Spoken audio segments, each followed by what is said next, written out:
Hello दोस्तों, आज हम इस वीडियो के अंदर बात करेंगे एक वृत्त और एक गोले के अंदर क्या डिफरेंस होता है, मतलब क्या अंतर होता है। सर्कल और एक स्फेयर के अंदर क्या डिफरेंस होता है।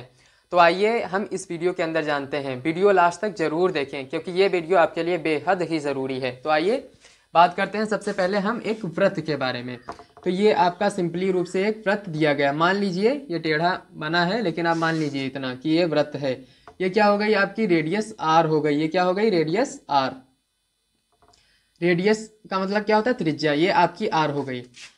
अब इसको हम वृत्त क्यों कहते हैं, इसको हम गोला क्यों नहीं कह सकते हैं, तो ये हम इस वीडियो के अंदर देखते हैं। तो ये क्योंकि ये एक प्लेन के ऊपर बनता है, या पेपर पर बनेगा या प्लेन पर बनेगा। अब ये क्यों बनता है, प्लेन की जो अक्ष होते हैं क्या होते हैं, एक्स के अंदर होंगी या वाई के अंदर होंगी। तो इस वजह से इसको हम वृत्त कहते हैं, ना कि गोला। क्योंकि गोला एक्स वाई के ऊपर नहीं लाई करता है, केवल एक्स वाई के ऊपर नहीं बनता है। जबकि वृत्त जो होता है तो एक्स और वाई के ऊपर ही बनेगा। जैसे आप देख लीजिए, ये आपका वृत्त दिया गया है। ठीक, ये हो गया ओरिजिन। ओरिजिन मतलब क्या होता है, जो 0,0 होता है।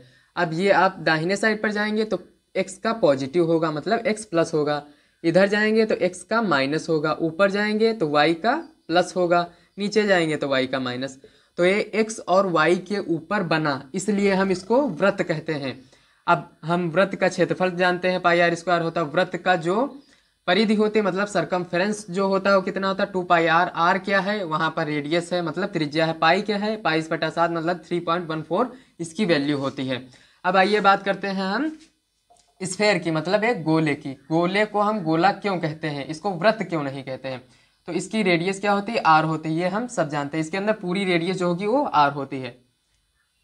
अब ये जो होता है तो ये एक एक्सिस होती है। आप अगर छोटी क्लासों में जैसे 7th 8th 9th में है तब आपको एक्स वाई ही पढ़ाया जाएगा। लेकिन आप 11 मतलब 11th और 12th के अंदर जाएंगे तो एक्स वाई और एक ऐड की जाती है एक्सिस जो होती है वो होती है जेड एक्सिस। तो ये आपकी जेड हो गई, तो ये एक्स हो गई, ये वाई हो गई, ये जेड हो गई।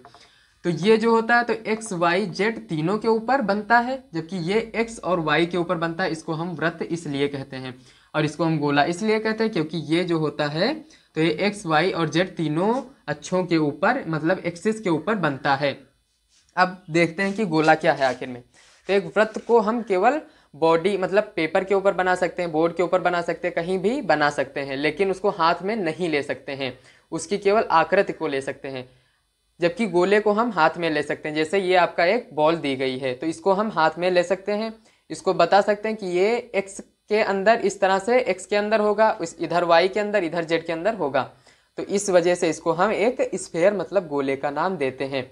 इसका जो पूरा क्षेत्रफल होता है बाहर बाहर का, वो कितना होता है, 4 पाई आर स्क्वायर। इसका जो बाहर बाहर का क्षेत्रफल मतलब कि आयतन होता है वो कितना होता है, 4/3 पाई आर क्यूब होता है।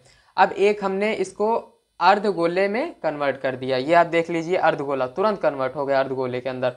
अब इसका जो बाहर का जो क्षेत्रफल होगा 2 पाई आर स्क्वायर। अब अर्ध गोले का जो संपूर्ण क्षेत्रफल होगा तो 2 पाई आर स्क्वायर ये बाहर का, और एक जो ये वृत्त आपका बचा तो ये पाई आर स्क्वायर। टोटल कितना होगा, 3 pi r square. 2 pi r square plus का ये जो वृत्त आपका है पाई आर स्क्वायर, टोटल होगा 3 पाई आर स्क्वायर। तो इस तरह से आप एक गोले और एक वृत्त के अंदर के अंतर को समझ चुके हैं। इस तरह से अगर ये वीडियो अच्छी लगे तो इसे लाइक शेयर और सब्सक्राइब जरूर करें।